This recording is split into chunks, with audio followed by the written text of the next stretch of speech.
Hello, my name is Amina and I'm your decision-making specialist.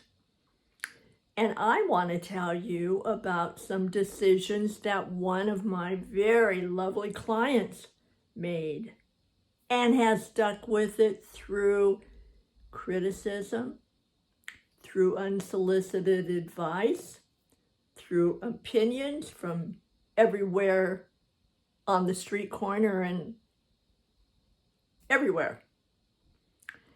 And he is 28 years old, and he has decided that he wants to go into some area of communications. He's not sure if he wants TV, what vehicle he wants, or radio. He's not sure how he wants to put that in.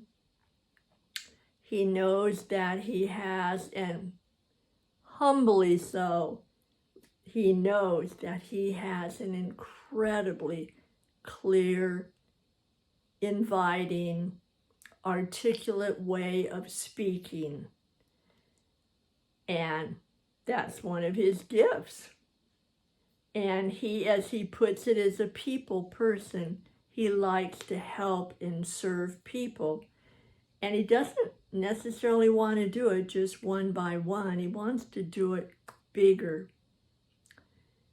And what his decisions have been that have been not so accepted by a lot of people is that he knows that he really learns better one-to-one, face-to-face, with other people involved.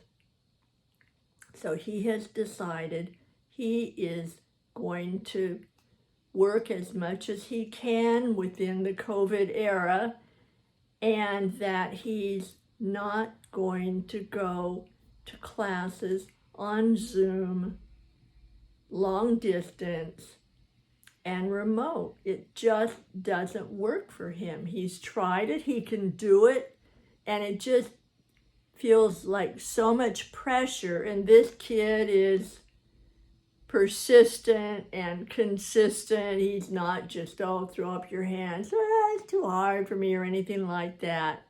He is wise enough to know what works for him and what doesn't, and to stand firmly and boldly in his circle. He has a plan. Other people think, oh, he gave up, or he doesn't mean what he said about school, he'll never finish, he's 28, on and on and on. Well, I am sure that all of us have heard that at one time or another in some decision that we've made. I sure have.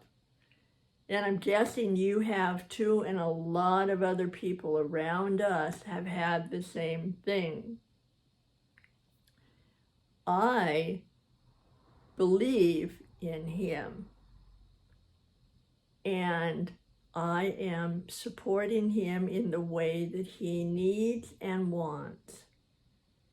He's already got an admission to the school he wants to go to. He's arranged with them to put that on hold until he's ready. Meanwhile, he's studying different things that he comes along, listening to podcasts, watching programs, doing his own research about what he likes, what might fit, what may not. And to other people, it looks like, oh my gosh, you just play video games, you're just all by yourself, or somebody say, well, what do you do all day with yourself? Well, this is what he does.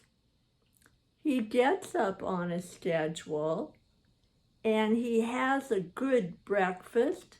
He has found a gym where everything is outside and spaced away. So he goes to the gym. He bicycles. He keeps himself in good mental, physical, emotional state. He's taken this time to look at what gives him pressure, what he would like to shift a little, what he would like to add, so that when he is ready to make that move, literally move, he's going out of state, that he is totally ready. He's not just holding his breath and marking time and figuring, well, when that time comes, then I'll get it all together. No, he's getting it together now.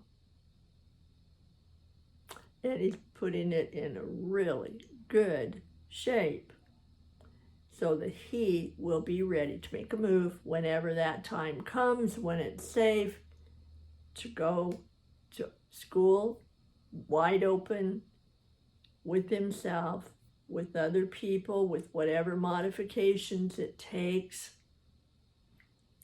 He's not going to risk his life. He's not going to risk feeling like a failure because he just didn't get what he needed from the other classes online and remote. So I'm offering to you, as your decision-making specialist, that you pay attention and go ahead and be honest and just kind of brush those opinions, advice, whatever, even when sometimes they're in your own head, and figure out what you want. And if you aren't ready, if the outside conditions are not ready, how can you work as much as you can to be as ready to take that next step when it comes? Readiness is so important.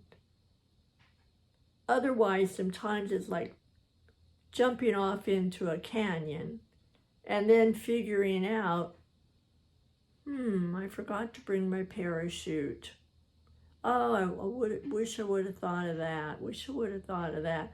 By that time, you've hit bottom.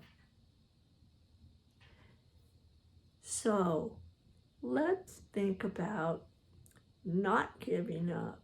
Let's think about, what can I do? How can I be so that I am ready to go where I want to go when that opportunity comes? Try it.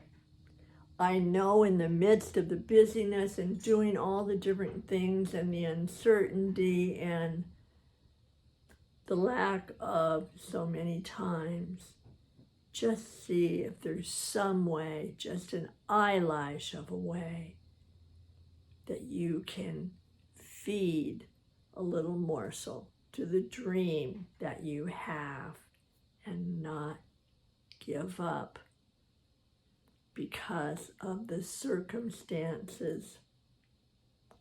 Not give up because of anything.